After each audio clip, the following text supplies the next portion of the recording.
Hey everyone, Kevin here with JcrOffroad. Today in the garage we're going to be installing our Bed Side MOLLE Panel in this 2023 Ford Maverick.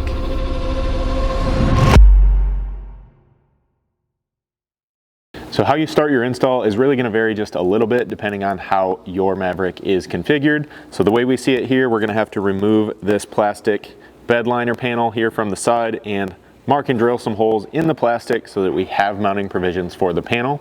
Some of you are going to find, if you don't have this bed liner, that you have all your mounting fastener locations exposed, ready to go, and you can just jump right into your install. And then some of you are going to have a factory accessory rail that runs through the mounting location we're using, in which case you'll have to then remove that. You can then install your panel kind of along with that, since it will overlap. And again, you will have all of those mounting fastener locations exposed. So this configuration that you see here is going to be the most difficult, although it's not too complicated. We just have to remove this so that we can mark and lay out and drill a couple holes through this plastic panel.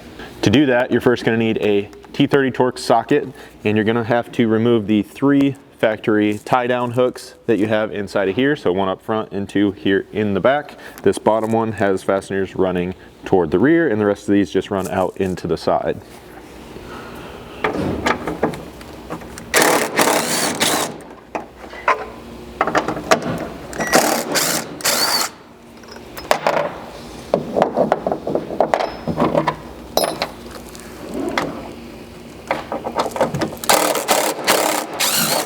You then need to grab a 7mm socket to remove the 1 screw in this back corner, now holding this panel in.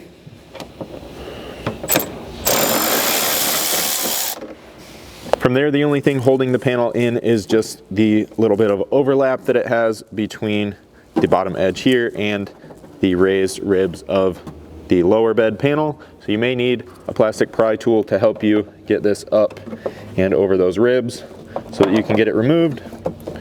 Or you may be able to just work from one end to the other, kind of prying it up over there by hand.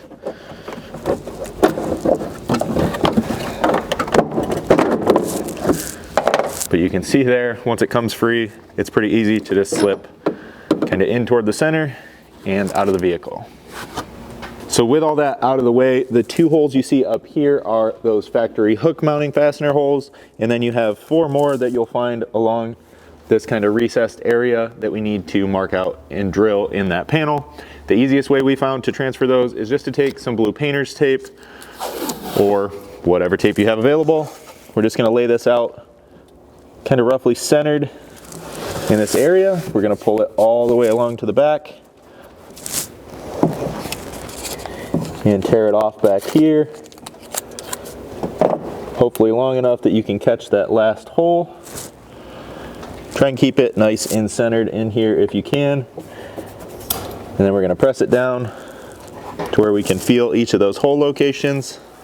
And then I'm just going to take one of the factory bolts from our hook, and one at a time we'll feel for those locations and then just press that right through, and we'll use those to mark each hole.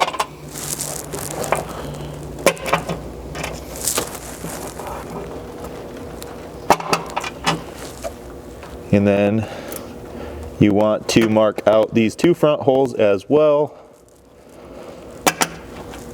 because those are what we're going to use to line this tape up when we transfer it over to that plastic panel. So once you're happy with that, you've got all your locations marked out, you can carefully peel your tape off of here. Then when you transfer it over to the panel, I've just grabbed one of those factory hook bolts so that we can lay that into the hole on the panel using that as an alignment tool. You'll then lay your tape down inside of here, and with it nice and centered, you now have transferred your hole locations so that we can drill these out. When it comes to the actual drilling, I just have a unibit here that runs all the way up to a 1/2 inch hole size, and we're going to run this all the way through. That's going to give you just a little bit of compliance when it comes to hardware alignment when getting your panel installed.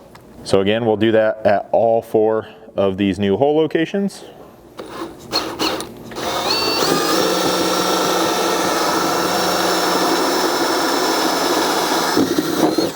And once you have all of those drilled, go ahead and clean up any shavings that you have in here and pull your tape out of the way.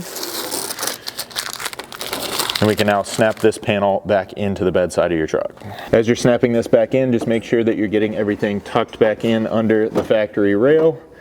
And then just before you press it all the way in, make sure that it's looking like all your hole alignment is correct. You can make any minor adjustments to those that you may need to. And then pop this back into place. At this point, you need to assemble your panel. So you have the two halves. You can roughly align them like so, and then you'll grab your logo center bracket. That'll lay over top, and then you'll need to find the 1/2 inch long black button head hardware along with serrated flange nuts for the back side. So you'll install these into all 6 of these mounting holes. With all 6 fasteners started, you'll just need a 5/32 hex to tighten these up. You should just have to hold the nuts on the back side, but worst case scenario, you can grab those with a 7/16 wrench. With that tight, you'll need to find and install the 2 rubber bumpers that you see here. These are going to go in the back side of the 1/2 inch holes on the bottom edge of your panel. Typically, you can just start one edge of those and kind of walk them around, pressing them into the hole.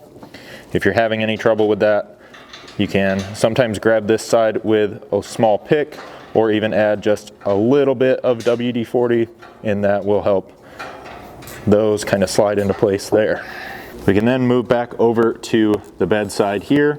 You'll want to find a couple of the M8 button head bolts in your bolt pack along with washers. And with a couple of those prepared and in hand, we can slide this back up into that slot and start lining it up with our now drilled holes. It's pretty much self-centering in here, so you don't really have to work too hard to figure out where you gotta go. And then you can start a couple of these by hand. With it hanging in here on a couple bolts, you can then install the remaining 2 and then your factory tie downs as well as that small hex head bolt in the rear.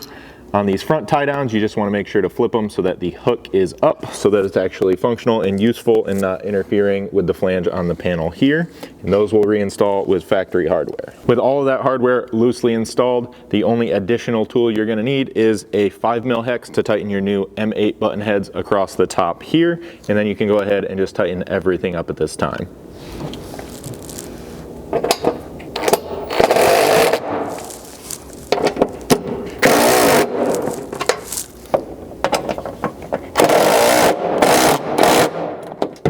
Now from here, if you purchased both side panels, you can go ahead and repeat that process to install your passenger side. And at this point, this installation is complete. So as always, if you guys have any questions at all about this installation or anything else we offer here at JCR Off-Road, please don't hesitate to reach out to us. You can always send us an email at info@jcroffroad.com or call us at 269-353-1184.